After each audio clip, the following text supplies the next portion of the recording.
Hello students. In this class we are going to discuss chapter number 8 of class 10th, that is active and passive voice. In the last video I had been discussed all assignment of this chapter and also explained it. So if you have not watched the video you can go to the playlist and watch it again. Let us go for the passage which is given in test paper 8. Okay, question number 4 which is passage. So question number of this passage will be discussed here. It says first each word given below choose the correct meaning as it is provided in the passage. Options are given in your book. You can read the option. I will go for the answers directly.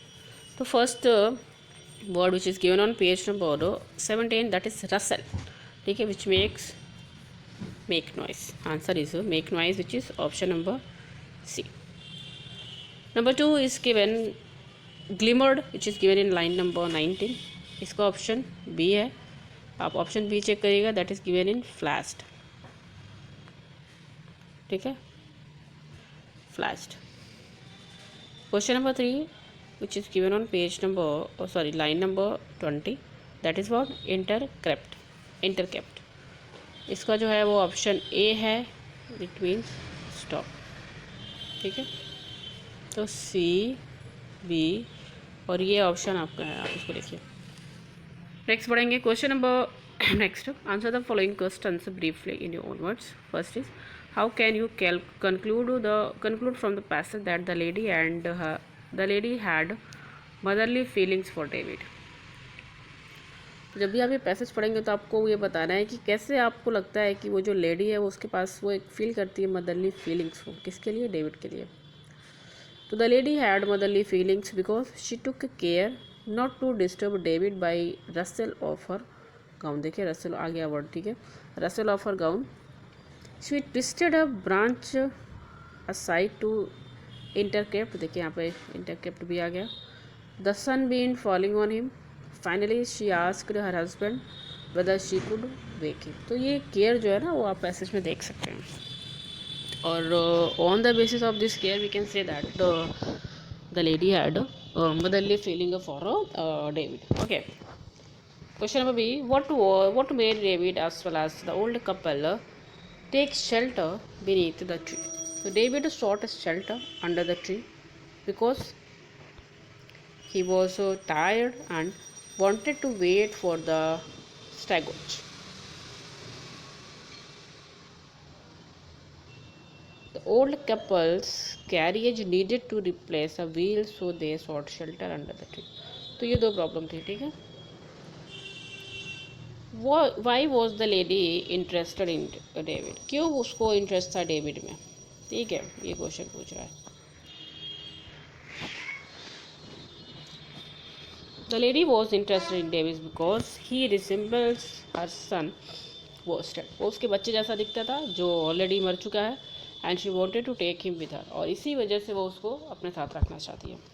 तो motherly feeling तो आएगी भाई. अगर किसी भी माँ का बच्चा उसके बेटे जैसा दिखता है तो it is very common to have a motherly feeling to the lady. Okay, आगे बढ़ेंगे क्वेश्चन नंबर डी की तरफ. Give the meaning of at fortune was bending over him just ready to let fall a percher of him. ये मैंने अपने community में भी question paste किया था. मुझे लगा था कि क्लास 10 के स्टूडेंट हैं उनको एग्ज़ाम देना, तो पैसेज की जो स्पेशली मीनिंग है शायद उनको पता हो, बट मुझे एक ही दो कमेंट आए. इसका मतलब है कि आप अपनी तैयारी नहीं कर रहे हो. तो आप देखिए भाई इसका मीनिंग क्या है. It means that the rich couple was about to adopt him. He resemble their son and they had no heir to their wealth. ठीक है, तो at fortune was blending for him का मतलब यही है कि अब वो थोड़ा सा टेक केयर करने, मतलब कुछ लोग उसको अडॉप्ट करने वाले हैं और अब उसकी जो किस्मत है ना वो चमकने वाली है. ठीक है, question number 8. What principle does the author want to highlight from the incident about David? क्या हाईलाइट करना चाहता है हमारा author? The author want to highlight the principle that we cannot be fully acquainted with the events influencing our life and destiny. Otherwise we won't have single moment of peace. देखिए बहुत अच्छी चीज़ें हैं कि पूरी तरह से जो भी we can not be fully acquainted with the events influence है. जितना भी हमारे लाइफ में जो भी परेशानी है, जो इवेंट्स है, वो उसके साथ हमें फुल्ली एक्वेंटेड नहीं होना चाहिए. ऐसा नहीं कि ठीक है अगर कोई भी इवेंट बहुत ही परेशानी वाली हमारी लाइफ में है तो we can not go through that completely. Maybe there are some changes which from which we can come out of this situation. So the same thing was happened in the life of David. Clear? In not more than 50 words, state how David was unlucky to lose a good fortune. कैसे वो unlucky था अपने good fortune को lose करने में. An old merchant and his wife saw David. ये saw है भाई. Saw David. Just wait.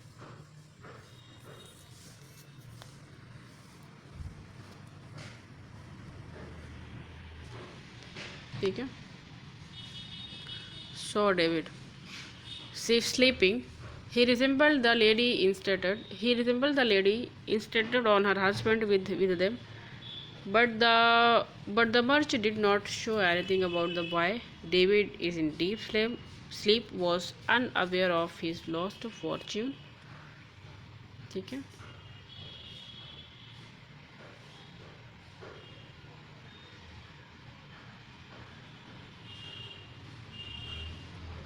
उसके बाद आपको एक पैराग्राफ मिलेगा, उसमें जो वर्ब हैं that is not given in proper order according to paragraph. जो भी वर्ब हैं आपको उसके आंसर लिखने हैं. तो पहला वर्ब है दैट इज़ अप्लाइड. दूसरा है shipping.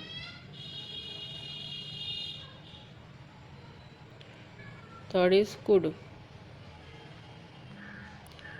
Fourth is to let. Fifth is saved. Sixth is thinking. Then the next is will take. And the last is to see.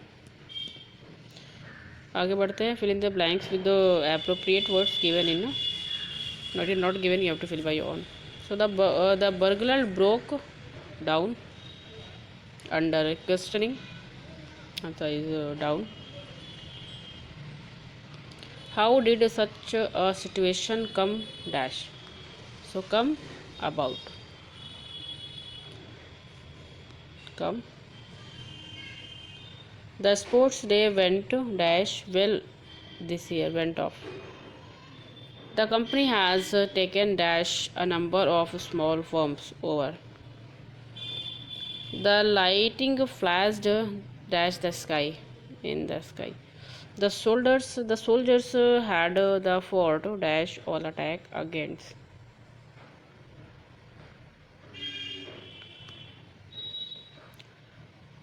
The scheme has fallen dash for want to financial support through. I gave dash all my old books. I gave away all my. मैं तो ये नहीं कर सकती भाई, मुझे अपनी book से बहुत प्यार है और मैंने सारी अपनी बुक जो है वो अपने एक शेल्फ में रखी है. आई होप दैट कि मैं उसको आगे भी रखूँगी. देखते हैं next sentence. Join the following sentences to make complete sense without and but also. और इसमें आपको चूज़ द करेक्ट ऑप्शन करना है. तो पहले का जो ऑप्शन है वो बी है, दूसरे का जो ऑप्शन है वो ए है, तीसरे का भी बी है और चौथे का जो ऑप्शन है वो सी है. अभी देखिए आगे क्या है. आपको भी इसमें भी चूज़ द करेक्ट ऑप्शन करना है. तो इसमें पहले का ए है, दूसरे का सी है, third is D, fourth is B, fifth is B, six is D, seven is ये और ये एट्थ इज़ डी. तो यहाँ पे हमने क्वेश्चन नंबर 4 देन 3